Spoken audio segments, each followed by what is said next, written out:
Vamos a analizar ahora uno de los temas del día. La economía, como viene sucediendo en los últimos meses, está en la agenda periodística. Ayer se conocieron datos importantes que tienen que ver con la mejora en la actividad económica. Antes de ayer el INDEC había informado que la economía había crecido casi 5% en julio. Ayer dieron datos de que la industria y la construcción venían también en agosto con el alza de los últimos meses. Y tienen que ver también los datos económicos con la pobreza. Son dos grandes temas, ¿no? Y que incluso hasta estén relacionados. Se lo vamos a preguntar a Diego de Quino, economista y presidente del Instituto de Investigaciones Económicas de la Bolsa de Comercio. Diego, ¿cómo andás? Buen día. ¿Qué tal, Guillermo? Buen día para vos y toda la audiencia. Te llamamos para que nos ayudes justamente a analizar estas cuestiones. Sí, bueno, vos lo señalabas.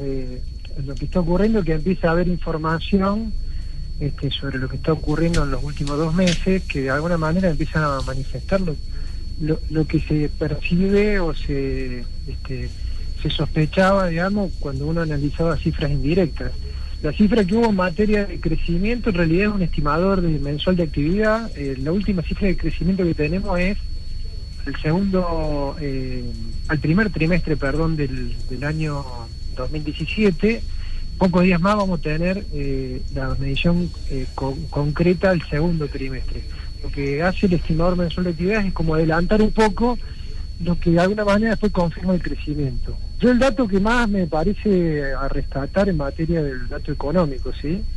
Uh-huh. De pobreza, tiene que ver que a esta altura de la medición, que agarra, como vos bien decías, los primeros 7 meses del año, la economía básicamente estaría recuperando lo que perdió durante el 2016, con lo cual todo lo que crezca de acá hasta fin de año va a estar por encima, digamos, de la caída de la producción del 2016. Es decir, la economía al 31 de julio creció aproximadamente casi 2 puntos y el año pasado el PBI cayó 2.1, teniendo con la corrección del INDEC que hizo entre febrero y marzo.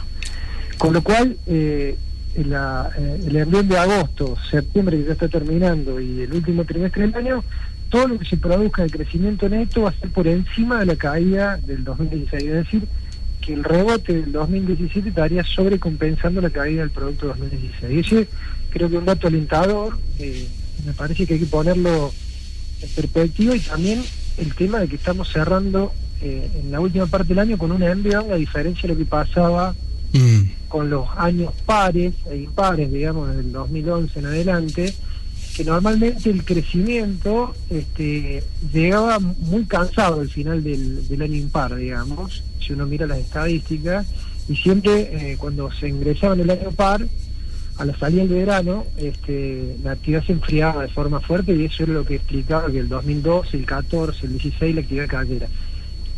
Esta vez, digamos, tiene el dato distintivo de que en realidad la economía está como tomando envión en la última parte del año, con lo cual lo más probable es que esto se proyecte en el 2018. Hay que ver el último semestre del 2018, ¿cierto? Sí, seguro, para ver después cómo cierra el año que viene, pero hay un quiebre en esa tendencia. Es bueno lo que subrayas.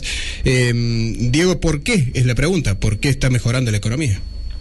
Bueno, la economía mejora porque, conceptualmente en el 2016 lo que hubo fue un fenomenal ajuste de precios relativos, fruto de varias medidas que se tomaron en materia de política económica, entre ellas la unificación del marco de cambio, el tema de las tarifas, el tema del retraso de la inflación del primer semestre del año pasado, que recordemos que en el primer semestre la Argentina proyectó una inflación de 67 puntos a fin de año. Si la inflación continúa de esa manera, obviamente que el segundo semestre bajó la proyección y terminamos casi en 40.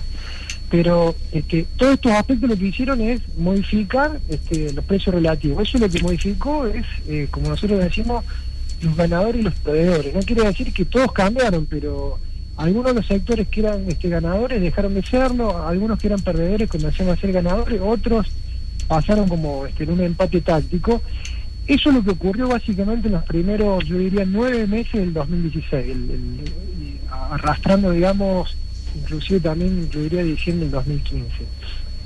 Desde ese momento en adelante, la economía empezó a redireccionar lo que es la inversión, lo que es el ajuste de la oferta en función de las nuevas demandas que se fueron creando. Eso se empieza a ver, porque por ejemplo el tema de que la construcción sea el sector que empieza a tener más rebote definitivamente, eso explica de que de alguna manera se está creando un proceso o un nuevo ciclo, digamos, de inversión en materia de construcción de la mano del Estado, en un caso, por el tema de la obra pública, y del sector privado por otro lado. Pero de alguna manera el rasgo distintivo respecto de los años anteriores, yo en estos años anteriores incluyo desde el 2011 en adelante, es que el combustible antes era solamente, digamos, incentivo público. Esta vez tenemos un mix, tenemos por un lado un Estado que está haciendo esfuerzos para invertir, porque se nota, está cada vez poniendo más dinero en la calle para obra pública, para infraestructura, eso se percibe, pero por otro lado le ha quitado la pata del cuello, digamos, a muchos sectores de la economía privada, que les permite de alguna manera asomar la cabeza y empezar a invertir en su sector. Esto pasó primero con el sector agropecuario, el complejo agroindustrial, por la quita de retenciones, por la unificación cambiaria, y ahora empieza a pasar con otro sector, el sector de la energía se va a empezar a ver, ya se empieza a ver. Así que un poco la explicación, digo, en términos poco técnicos. Sí, se entiende. El otro gran tema económico de esta semana, que está hoy en la tapa de todos los diarios locales y también es tapa de diarios nacionales, la medición de la pobreza, está en los diarios locales porque justamente aquí en Córdoba una gran polémica. El INDEC se corrigió y ahora sitúa la pobreza de Córdoba en 30, poco más de 30%, perdón, 10 puntos menos que lo que había medido a fines del 2016. ¿Cuál es tu análisis? Bueno, a ver, en relación a lo que pasaba acá en la ciudad, en el Gran Córdoba, que era la medición aquella y la que ahora se modificó de forma significativa para las estadísticas, nosotros ya habíamos entrado opinión en aquel momento, nosotros entendimos que había un problema en lo que era la colección de la muestra, no en el diseño, sino en la captura de los datos en campo y en el ingreso, porque eso se percibía a través de algunos de los indicadores que tenía que ver con el coeficiente de variación exageradamente alto en algunas posiciones. Con lo cual, en este punto, lo único que nosotros podemos decir es que de alguna manera verifica que seguimos siendo argentinos y tanto, y no es que en Córdoba somos argentinos y no tanto como pasaba el primer semestre, digamos. Así que en ese sentido no creemos que haya ninguna explicación extraña en la realidad, sino que lo que hubo es algún problema en la captura de información. En materia del dato nacional, que proyecciona también a Córdoba, obviamente, bueno, lo que muestra es que al bajar la inflación, eso naturalmente produce un reingreso, digamos, de personas que estaban por debajo de la línea de pobreza, pasan a estar del otro lado de la línea, digamos, es decir, pasan a estar arriba. No quiere decir que sean ricos, sino de que de pronto los recursos mensuales les alcanzan de forma justa. Esto es un subproducto del enfriamiento de la inflación. El 2016, recordemos, empezó con una inflación altísima, se fue corrigiendo y de alguna manera estamos viendo el resultado en 2017. ¿Cuánto del resultado tiene que ver con la actividad económica? Bueno, yo creo que eso es algo que recién vamos a poder empezar a ver en el 2018, la transmisibilidad que hay del mercado de trabajo hacia pobreza no es algo que pase de mes a mes, digamos, ¿sí? Nosotros creemos de que para que eso ocurra se tienen que modificar de forma significativa indicadores de empleo y seguramente indicadores de participación en el mercado laboral. Sí, para ver cuánto baja ya estructuralmente la pobreza. Sí, como empieza a modificar más estructuralmente. Nosotros lo que creemos es que estos dos puntos que hay más o menos de diferencia tienen que ver básicamente con el enfriamiento de la inflación, que es algo deseable, debería seguir bajando la inflación. Recordemos, la inflación ideal sería que estuviera por debajo de 12 y óptimamente por debajo de 10 puntos. Es que todavía estamos arriba, claramente este año vamos a estar arriba de 20 y el año que viene seguramente estaremos arriba de 15%. Así que, digamos, este es el primer subproducto de cuando una economía empieza a tener precios que no están permanentemente creciendo. Eso permite tomar mejores decisiones entre los actores, inclusive a quienes están en peores condiciones. Ahora, yo creo que el dato más fuerte que arroja la estadística y algo que va a haber que ponerle mucho foco después de esta discusión que hubo respecto del el primer valor que arrojó el gobierno nacional, después de haber rehecho, digamos, de alguna manera el sistema de esta publicación de estos indicadores, más del problema que hubo con el número en Córdoba, tiene que ver con la indigencia. En Argentina, digamos, el porcentaje de indigencia está arriba del 6%, pero cuando uno lo mira por sector de edad, los niños, los menores de 14 años, ese porcentaje se duplica. Digamos, es bueno que la gente tome en consideración que hay más de 650.000 niños en condición de indigencia en Argentina. Que no tienen, claro, que tienen hambre todos los días. Tienen hambre todos los días, no están en hogares que la canasta básica alimentaria les alcance para nutrirse de forma adecuada.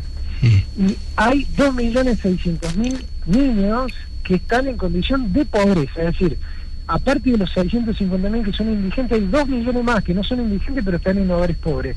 Ahora, si uno lo mira por el lado inverso de la pirámide poblacional, es más de 65 años, uno va a ver de que hay 21.000 personas de más de 65 años que son indigentes, contra 650.000 niños, y hay 224.000 personas pobres. Contra los 2 millones y pico. Contra los 2.600.000 niños. Evidentemente hay una decisión de época que va a haber que prestarle mucha atención, porque cuando tenemos un montón de problemas hacia el futuro, es muy importante que los países hagan la apuesta correcta. Un país que no privilegie a los niños, no privilegie su integración hacia lo que es el proyecto colectivo, en el futuro va a producir problemas cada vez mayores. Creo que ahí hay un foco importante. Clarísimo en los conceptos y en los datos y en el análisis, como siempre. Gracias por el contacto con Radio Shopping. Gracias, Guillermo, buen día para vos y para todos. Que tengas buen día. Diego de Quino, el titular del Instituto de Investigaciones Económicas de la Bolsa de Comercio de Córdoba. Completísimo el análisis. Hay que darle a la derecha de Quino. A principio de años había dicho en este programa que había que evaluar lo que estaba ocurriendo, lo que iba a ocurrir en el tercer trimestre para saber qué había pasado en el 2017, y se empezaron a conocer los datos de este tercer trimestre y allí están la información que nos brindaba recién el economista.